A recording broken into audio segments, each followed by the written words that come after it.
आज इस news report के माध्यम से मैं आपको बताऊंगा कि बुद्ध के माथे पर तिलक कैसे, इसका मतलब क्या है। और बुद्ध हों, बोधिसत्व हों, सम्राट अशोक हों या अन्य बोधिसत्वों के माथे पर बिंदी और तिलक का मतलब क्या होता है। क्या यह लोग हिंदू धर्म को मानते थे? क्या उस समय हिंदू धर्म था? आखिर इसके बीच का घालमेल क्या है? मैं ऐसे सैकड़ों फोटोग्राफ आपको दिखाऊंगा जिसमें गौतम बुद्ध के माथे पर या बोधिसत्वों के माथे पर बिंदी या तिलक या तीसरी आंख आपको दिखेगी। आपसे निवेदन है, वीडियो अंत तक जरूर देखिएगा। अगर बीच में आप वीडियो स्किप करते हैं तो जाहिर सी बात है कि आप कंफ्यूज हो सकते हैं, इसीलिए निवेदन है वीडियो अंत तक जरूर देखिएगा। आज अगर आप ये वीडियो पूरा देखते हैं तो निश्चित तौर पे आप पूरी तरीके से इतना तो रहेगा कि आजीवन आप कंफर्म हो पाएंगे कि एक्चुअल में तीसरी आंख का कॉन्सेप्ट क्या है, उसका मतलब क्या है, और एक्चुअल में माथे पर तिलक लगाना और माथे पर बिंदी लगाना किस परंपरा का यह भाग है, हिस्सा है, किसने इसको उत्पन्न किया और किसने इसको चोरी किया। तो इस वीडियो में अंत तक बने रहिए, जिससे मैं आपको बता रहा हूँ कि किस तरीके से यह पूरा घटनाक्रम हुआ है या चला है। चलिए अब देखिए, एक्चुअल में बुद्ध धम्म जो कि आपको पता है कि 563 ईसा पूर्व जो कि अंकित है कि बुद्ध थे, और हिंदू धर्म की स्थापना, कथित हिंदू धर्म की स्थापना या कथित सनातन धर्म की स्थापना जिसको पाखंडी लोग कहते हैं, यह धर्म 12वीं शताब्दी में बना, जो कि 8वीं शताब्दी से बनना शुरू हुआ। 8वीं शताब्दी से आदि शंकराचार्य के द्वारा शैव पंथ की स्थापना जो की गई। एक्चुअल में आदि शंकराचार्य भी एक बौद्ध भिक्षु थे।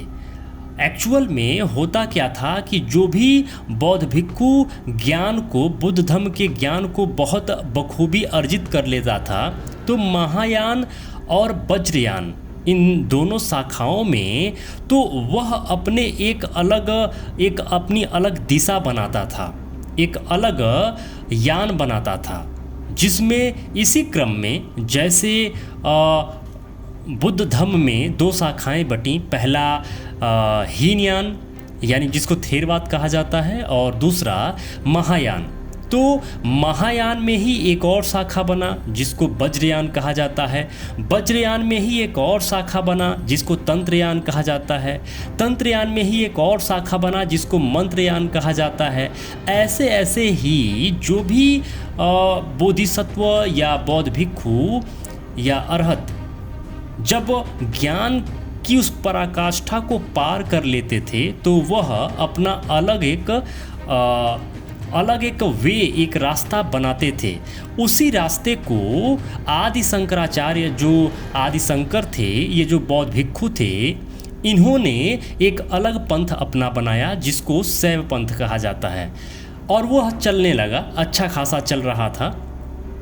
उसमें जो वोटिव स्तूप होते थे, जो मनौती स्तूप होते थे, आदि शंकर ने उन्हीं स्तूपों को कन्वर्ट कर दिया कि यह शिवलिंग है।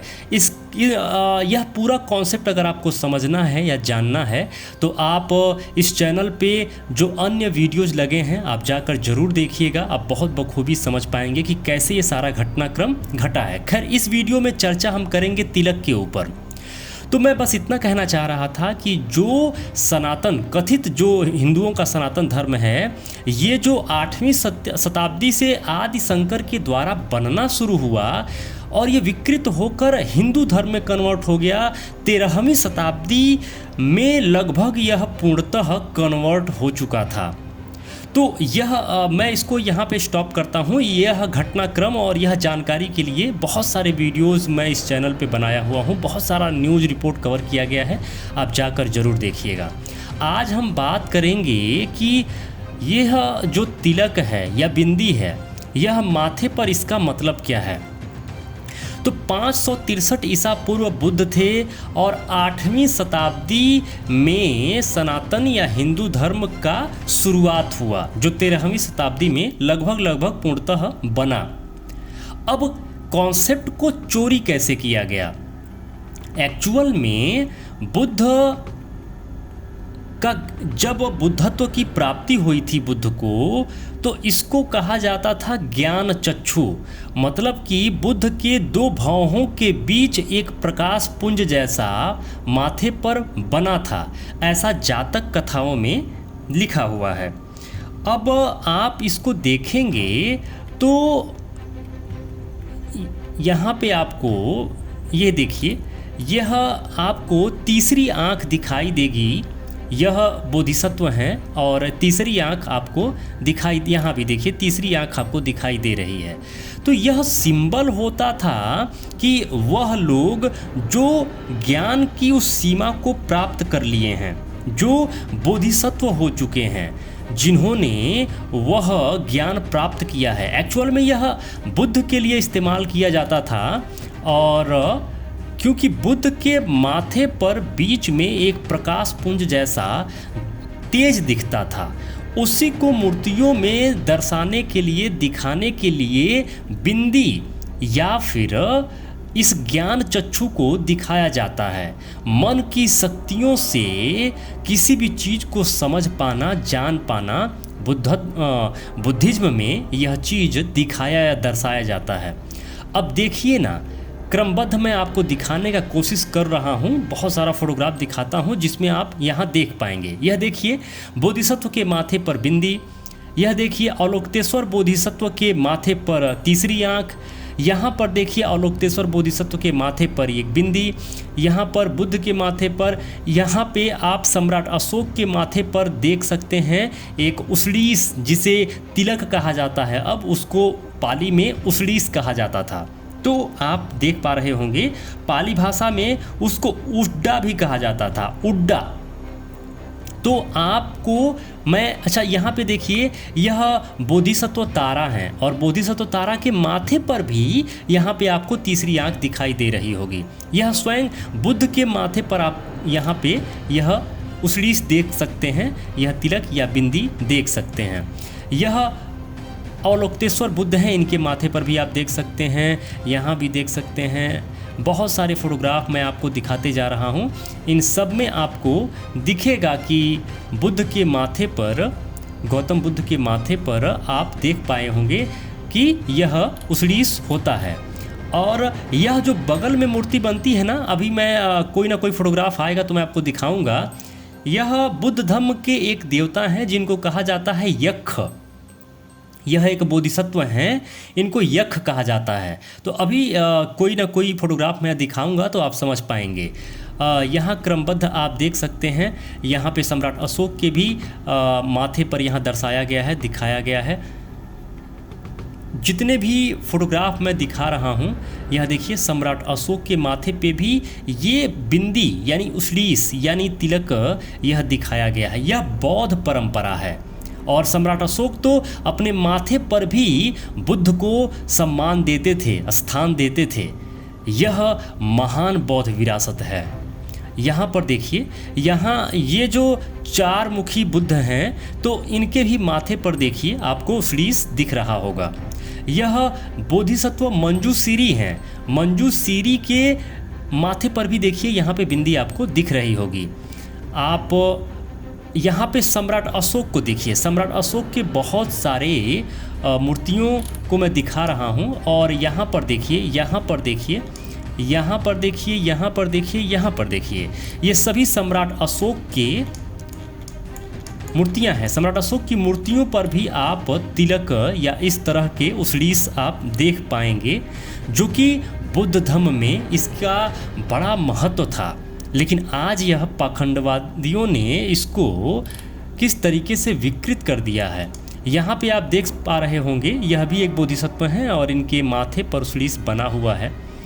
यह बुद्ध की कुछ खंडित मूर्तियां हैं। यहाँ पर देखिए साफ साफ ये पाकिस्तान में और अफ़गानिस्तान में 2 जगहों पे इस तरह की मूर्तियां पाई गई थी।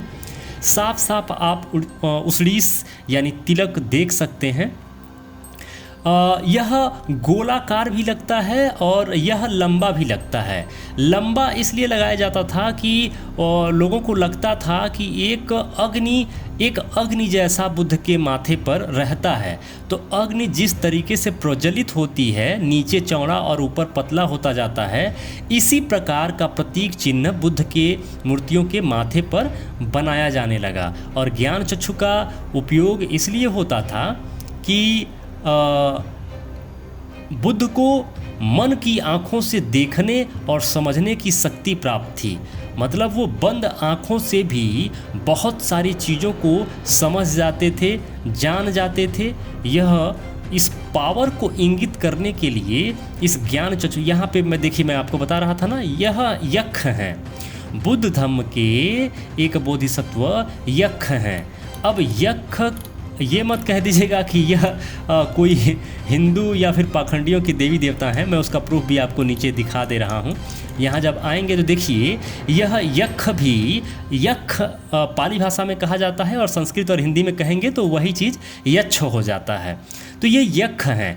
भूमि स्पर्श मुद्रा में इनके माथे पर भी आप देख पा रहे होंगे कि गौतम बुद्ध की मूर्ति को यहाँ पे यह स्थान दिए हुए हैं।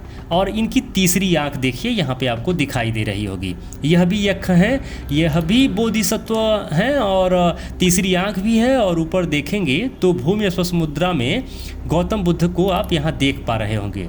तो यहाँ देखिए, आप ऐसी मूर्तियों को देख के भ्रमित मत हुआ करिए। यह सारी की सारी मूर्तियाँ बौद्धों की विरासत हैं। यहाँ सम्राट अशोक के माथे पर देखिए, यहाँ पे आपको उसीस दिखाई देगा। यह इस ज़माने में चाइना में जो मूर्ति बनी हुई है उसमें भी देखिए तीसरी आंख बनाया गया है और मूर्ति हाथों में गौतम बुद्ध की मूर्ति को लिए हुए है। मंजूश्री तारा के माथे पर देखिए यहाँ पे तीसरी आंख बनी हुई है। यहाँ पे बहुत सारी चीज़ों के बारे में मैं बात कर सकता हूँ, जैसे ये त्रिरत्न जो जिसको बाद में त्रिशूल बना दिया गया और इसी पे लिपटा हुआ नाग जो नागवंश का प्रतीक है। यह इन सब की पूरी जानकारी के लिए आप इस चैनल पे बहुत सारे वीडियोज़ न्यूज़ रिपोर्ट बने हुए हैं, आप जाकर ज़रूर देखिएगा। फिलहाल आज मैं चर्चा करूँगा सिर्फ उसीस के बारे में और इस प्रतीक चिन्ह के बारे में। इस यहाँ पर देखिए, यहाँ पे आपको दिख रहा होगा, इस मूर्ति में यहाँ पर आपको दिखेगा, आपको बहुत सारी मूर्तियाँ ऐसी दिख जाएंगी जिसमें आपको तीसरी आँख दिखेगी। तो तीसरी आँख का जो कॉन्सेप्ट है यह बुद्ध और बौद्ध विरासत से पाखंडियों ने चोरी करके और तिलक को यूज करने लगे। एक्चुअल में यह मुख्य रूप से बौद्ध विरासत है और बौद्धों को तो इसके बारे में पता ही नहीं है। बौद्धों को लगता है कि अगर पाखंडी इसको इस्तेमाल करने लगे तो यह हमारी विरासत नहीं है। मेरे मित्रों, आपसे कहना चाहूँगा कि अगर आपके पिता को दूसरा कोई अपना पिता कहने लगे तो क्या आप अपने पिता को पिता कहना बंद कर देंगे? यह तो और भी गौरवमयी बात है ना कि आपके पिता को और भी लोग अपना पिता कह रहे हैं।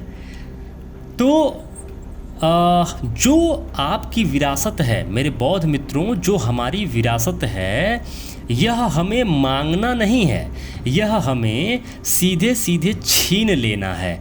और जो भी हमारी बौद्ध विरासत है, मैं तो यह कहता हूँ कि इसको इस्तेमाल करना चाहिए और इसको सामने लाना चाहिए। एक्चुअल में हमारे लोगों को जो आज तक इतिहास बताते आए हैं, शायद जानकारी ना होने की वजह से या किस वजह से मैं कुछ कह नहीं सकता, इन सारी चीज़ों का वो विरोध करते चले आए। अरे भाई, अपनी ही विरासत का आप विरोध क्यों कर रहे हैं? जो आपकी विरासत है, जो हमारी विरासत है, वह छीन लेने की ज़रूरत है, वह फिर से इस्तेमाल करने की ज़रूरत है। इतनी बड़ी बौद्ध विरासत है।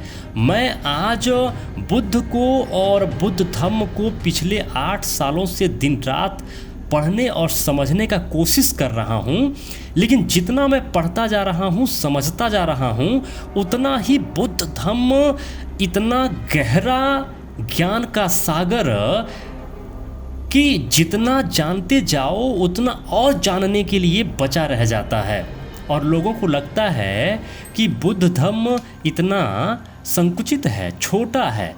एक्चुअल में बुद्ध धम्म को विलुप्त कर दिया गया, समाप्त कर दिया गया। बुद्ध धम्म की उस विरासत को समाप्त कर दिया गया, वरना जितनी बड़ी सभ्यता बौद्ध विरासत थी, इतनी बड़ी सभ्यता तो इस धरती पे आज तक हुई ही नहीं। तो मेरे मित्रों, आपसे निवेदन करना चाहूँगा कि अगर आप हमें डोनेट करके हमारा मदद करना चाहें तो स्कैनर स्क्रीन पे लगा हुआ है, स्कैन करके हमें डोनेट कर सकते हैं। और निवेदन है, जो भी मित्र अभी तक इस चैनल पे बने हुए हैं और सब्सक्राइब नहीं किए हुए हैं तो प्लीज़ निवेदन है, इस चैनल को सब्सक्राइब कर लीजिए और न्यूज़ 7 को भी सब्सक्राइब कर लीजिए। डिस्क्रिप्शन में लिंक मैं दे दिया हूँ और लाइक करके हमारा उत्साह जरूर बढ़ाया करिए। कमेंट करके ये लिखा करिए कि ये वीडियो आपको कैसा लगा और किस टॉपिक पे आप वीडियो देखना चाहते हैं। मेरे मित्रों, जो भी अभी तक आप मित्र इस चैनल पे बने हुए हैं, वीडियो देख रहे हैं, आप सबको बहुत बहुत मंगल कामनाएं। नमो बुद्धाय, जय भारत।